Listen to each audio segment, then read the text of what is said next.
Morning student, आज हम लोग अकाउंटेंसी में देखने वाले हैं गुडविल के क्वेश्चंस जो कि एडजस्टमेंट के साथ में आए हुए हैं। तो आज मैंने यहाँ पर दो क्वेश्चन लिए हुए हैं, एक को करना है एवरेज प्रॉफिट से, एक को करना है सुपर प्रॉफिट से, और दोनों में ही एडजस्टमेंट है। आज के क्वेश्चन की जो एडजस्टमेंट है वो जनरली बुक के लगभग आपको आधे से ज़्यादा क्वेश्चंस में एडजस्टमेंट मिलेंगे।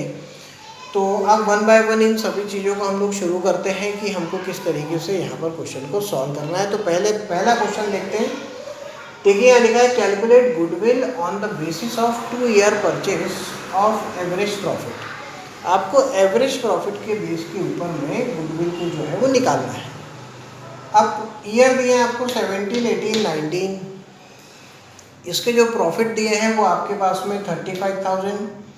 लॉस बाय फायर इनकर्ड 3,000, और इसमें इस साल जो है वो फायर से लॉस हो गया था जो कि 3,000 का था। तो अब हमने इसके पहले के सेशन में पढ़ा है कि जब फायर से नुकसान हो जाए, गुड्स चोरी चले जाए, तो ये हमारे लिए क्या होता है, एबनॉर्मल लॉस। तो इस एबनॉर्मल लॉस को हमको जो है वो क्वेश्चन में ऐड करना पड़ता है प्रॉफिट के साथ। तो आप ध्यान रखिएगा कि ये जो प्रॉफिट है इसमें एडजस्टमेंट है। 3,000 रुपये का यहाँ पर लॉस हुआ था फायर की वजह से, इसलिए हमको इसको ऐड ऑन करना होगा ताकि सही प्रॉफिट हम पता कर पाएँ। फिर लिखा है 40,000 इनकम फ्रॉम इन्वेस्टमेंट ₹2,000 इंक्लूडेड, और इस 40,000 में इनकम फ्रॉम इन्वेस्टमेंट है। तो ध्यान रखिए इनकम फ्रॉम इन्वेस्टमेंट आपके लिए एबनॉर्मल इनकम है। हमने इसके पहले सेशन में समझा है कि एबनॉर्मल लॉस को अगर प्लस करते हैं तो एबनॉर्मल इनकम जो बिजनेस की नहीं होती उसको हमको यहाँ पर क्या करना होता है, माइनस करना होता है। फिर लिखा है 2009 में जो प्रॉफिट है वो तो 50,000 है, इसमें कुछ भी गड़बड़ी नहीं है। तो सबसे पहला काम, जब भी ऐसा क्वेश्चन आता है तो आपको सबसे पहले जो है वो एडजस्टेड प्रॉफिट निकालना चाहिए। उसके बाद हम एवरेज प्रॉफिट निकालेंगे और फॉर्मूला लगाएंगे। तो देखते हैं कैसे होगा। तो सबसे पहले मैं क्या करूँगा, यहाँ पर कैलकुलेशन करूँगा एडजस्टेड प्रॉफिट के लिए। तो मैं यहाँ पर हेडिंग डाल देता हूँ कैलकुलेशन फॉर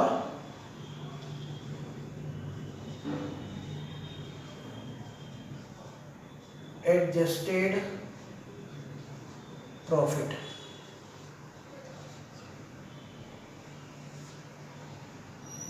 तो अब जिस ईयर के प्रॉफिट में गड़बड़ी होगी उसको ठीक करना है।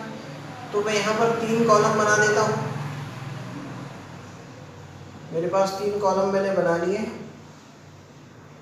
एक बना लिया 2017 के लिए, 2018 के लिए और 2019 के लिए। ये हो गया पर्टिकुलर।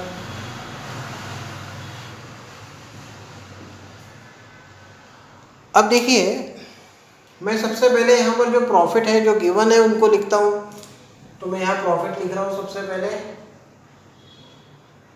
मेरे पास प्रॉफिट है 35,000 का, उसके बाद है 40,000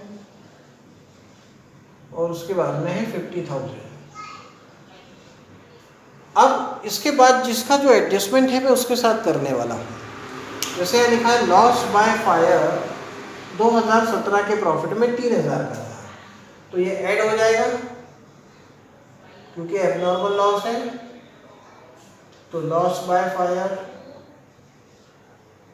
3,000, जिसके प्रॉफिट में गड़बड़ी है वही ऐड करना है, दूसरे जगह नहीं जाना है।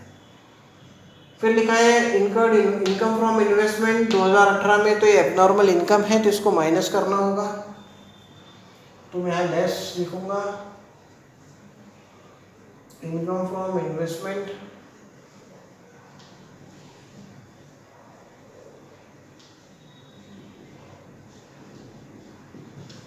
और ये इनकम फ्रॉम इन्वेस्टमेंट जो है वो जो है यहाँ पर 2,000 का है, तो मैं यहाँ लिख देता हूँ ब्रैकेट में। अब और कोई एडजस्टमेंट नहीं है तो मेरे पास यहाँ पर एकदम जो सही प्रॉफिट है वो आ जाएंगे, एडजस्टेड प्रॉफिट आ जाएंगे। तो मैंने यहाँ पर मेरे पास आ गए एडजस्टेड प्रॉफिट। तो यहाँ पर आ गया 38,000। ये हो गया 40 में से 2,000 गया तो ये भी आ गया आपके पास 38,000। और ये हो गया 50,000। तो अब इनका जो एवरेज आएगा वो हमको निकालना है। इन तीनों जो प्रॉफिट आए हैं इनका एवरेज हमको चाहिए। तो अब हम यहाँ पर निकालते हैं हमारा एवरेज प्रॉफिट। तो अब मैं सबसे पहले निकालता हूँ एवरेज प्रॉफिट को। तो उसके लिए 38 और 50 को मैं ऐड करूँगा। 38,000 प्लस 38,000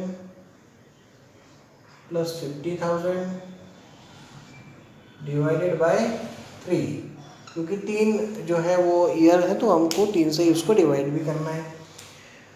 तो इसका टोटल लगा लीजिए, ये हो जाता है 76 और 50 अगर आप करते हैं तो 126, तो 1,26,000 डिवाइडेड बाय 3,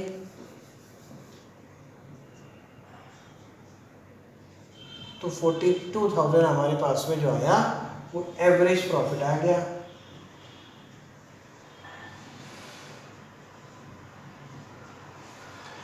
अब ये तो एवरेज प्रॉफिट आया, अभी हमको ज़रूरत किसकी है, गुडविल की है। तो अब हमको इसके लिए गुडविल का फॉर्मूला याद चाहिए।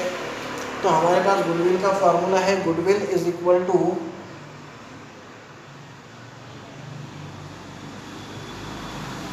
एवरेज प्रॉफिट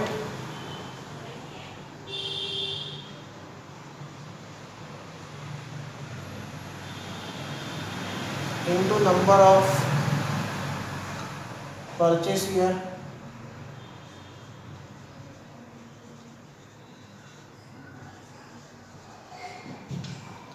तो अब यहाँ अगर हम एवरेज प्रॉफिट की बात करें तो वो है 42,000 और नंबर ऑफ परचेस ईयर की अगर बात करें तो वो हमारे पास दिया है 2। तो इस प्रकार से जो गुडविल आई वो हमारे पास आ गई 84,000 की। तो ये यहाँ पर जो क्वेश्चन सॉल्व हमने किया है ये है एवरेज प्रॉफिट मेथड का क्वेश्चन, जिसमें अगर एडजस्टमेंट आते हैं तो आपको इन एडजस्टमेंट का ट्रीटमेंट इस तरीके से टेबल बनाकर करना है। अब समझते हैं हमारे नेक्स्ट क्वेश्चन को, जो हमने लिखा है सुपर प्रॉफिट मेथड के लिए। तो अब यहाँ से हम देखते हैं कि हमारे पास ये जो क्वेश्चन है इसमें लिखा हुआ है कैलकुलेट गुडविल 3 टाइम्स। 3 टाइम्स भी अगर लिखा रहा तो समझ लीजिए कि नंबर ऑफ परचेस ईयर जो है वो अपने आप में कितने हैं, 3 हैं। तो calculate goodwill 3 times of super profit of last 4 years. तो आपको सुपर प्रॉफिट के बेसिस पर लास्ट 4 ईयर का जो सुपर प्रॉफिट आएगा उसके बेसिस पर गुडविल निकालनी है। नंबर ऑफ परचेस ईयर यहाँ पर लिखने का दूसरा तरीका है क्वेश्चन में, वो कैसा है, 3 टाइम्स यानी 3 गुने के आधार पर। तो अब यहाँ जानकारी में लिखा है कि आपको ईयर है और प्रॉफिट है। ईयर है 2016 जिसका प्रॉफिट 20,000 है, 17 30,000 का प्रॉफिट है, 18 40,000 का प्रॉफिट है, 19 70,000 का प्रॉफिट है। नीचे लिखा है रिम्यूनरेशन। रिम्यूनरेशन का मतलब है सैलरी कमीशन, ये सब जो भी आप पार्टनर्स को देते हैं या किसी को देते हैं, वो 20,000 है वॉज आउटस्टैंडिंग। तो 20,000 आपने नहीं दिए हैं तो देने पड़ेंगे। अगर आप खर्च करेंगे तो जो आपका प्रॉफिट है वो अपने आप में क्या हो जाएगा, कम हो जाएगा। तो देखिए यहाँ पर आपको ये ध्यान रखना है कि यहाँ मेथड कौन सी है आपके पास, तो सुपर प्रॉफिट है। अगर सुपर प्रॉफिट आता है तो आपको 2 चीज़ें हमेशा ध्यान रखनी है कि पहले आप निकालें एवरेज प्रॉफिट और बाद में आप किसको निकालेंगे, नॉर्मल प्रॉफिट को, तभी आपका क्वेश्चन सॉल्व होगा। तो यहाँ हम समझने के लिए ले लेते हैं अभी कि जो कैपिटल है, इन्वेस्टेड कैपिटल, कैपिटल एम्प्लॉयड, तो वो हम ले लेते हैं कैपिटल एम्प्लॉयड, मान लेते हैं 2 लाख, और रेट ऑफ रिटर्न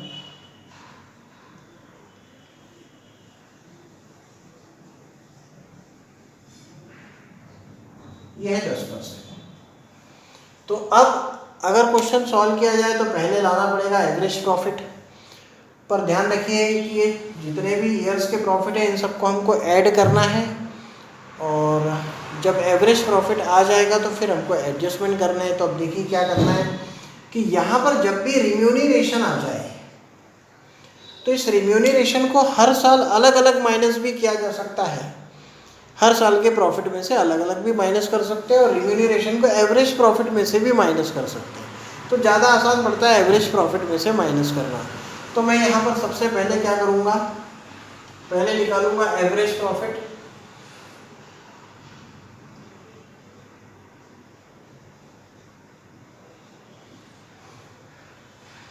तो ये हो गया 20,000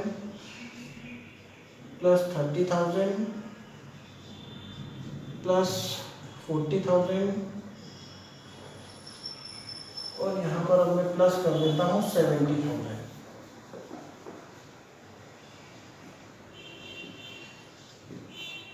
डिवाइडेड बाय 4। तो ऐसा अगर देखा जाए तो 50 और 40 करते 1,60,000 डिवाइडेड बाय 4 तो 40,000। ये हमारे पास आ रहा है क्या, एवरेज प्रॉफिट। अब इस एवरेज प्रॉफिट से अगर आप क्वेश्चन को सॉल्व कर लेंगे तो क्वेश्चन गलत हो जाएगा, क्योंकि अभी इसमें से रिम्यूनरेशन जो है वो माइनस नहीं किया गया है, तो पहले उसको माइनस करना है। तो यहाँ से हमेशा आप ध्यान रखिएगा कि जब भी रिम्यूनरेशन आता है तो उसको एवरेज में से घटाइए। इसका मतलब ये है 4 साल का प्रॉफिट 1,60,000 था, जिसमें से रिम्यूनरेशन माइनस नहीं है। तो अब 4 से अगर वो डिवाइड हो जाएगा तो कितने साल का एवरेज प्रॉफिट आ जाएगा, 1 साल का। तो 1 साल में से हम केवल 1 साल का रिम्यूनरेशन घटाए तो भी इफेक्ट वही आएगा जो 4 बार घटाने से आता है। तो इसलिए मैं यहाँ सिंपल माइनस करूँगा रिम्यूनरेशन।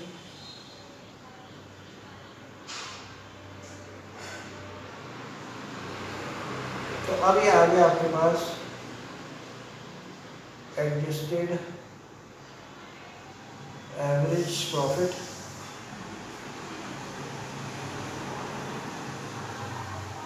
और ये आ गया 20,000। तो अभी हम यहाँ पर थोड़ा सा करेक्शन कर रहे हैं क्वेश्चन में, कैपिटल एम्प्लॉयड को 1 लाख कर देते हैं।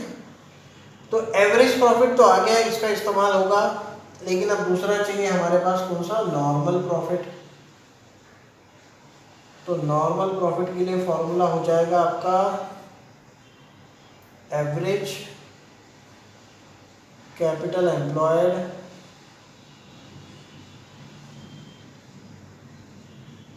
Into rate upon 100। तो एवरेज जो था हमारे पास कैपिटल एम्प्लॉयड वो 1 लाख है। रेट की जगह हम लिख देंगे 10, 100, तो ये आ गया 10,000। अब आपको चाहिए है सबसे पहले किस चीज़ को, सुपर प्रॉफिट को। तो सुपर प्रॉफिट का फॉर्मूला लगाएंगे,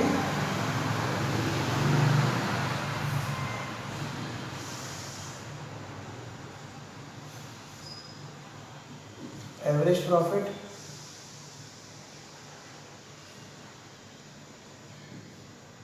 माइनस नॉर्मल प्रॉफिट। तो एवरेज प्रॉफिट था हमारे पास में 20,000, नॉर्मल प्रॉफिट था 10,000, तो सुपर प्रॉफिट भी आ गया 10,000। अब आपको गुडविल चाहिए तो गुडविल का फॉर्मूला लगा देते हैं, goodwill is equal to super profit into number of purchase year. तो सुपर प्रॉफिट हो गया 10,000, नंबर ऑफ परचेस ईयर हो गया आपके पास में 3 टाइम्स बोला है तो 3, तो ऐसे हो गया 30,000। तो ये आज के सेशन में हमने ये देखा कि एडजस्टमेंट को लगाकर किस तरीके से एवरेज और सुपर प्रॉफिट को सॉल्व किया जा सकता है। आगे के सेशन में हम आगे की भी जो डिफ़िकल्ट एडजस्टमेंट है उनको लेंगे, पर आप इस चैप्टर के लिए फॉर्मूले और जो उस दिन का जो 4 क्वेश्चन थे उनको रिपीट करिए। उसके जैसे आपको बहुत सारे क्वेश्चन शुरुआत में जो है वो बुक में मिल जाएंगे और बहुत सारे क्वेश्चंस आप गुडविल के जो है वो आप कर सकते हैं।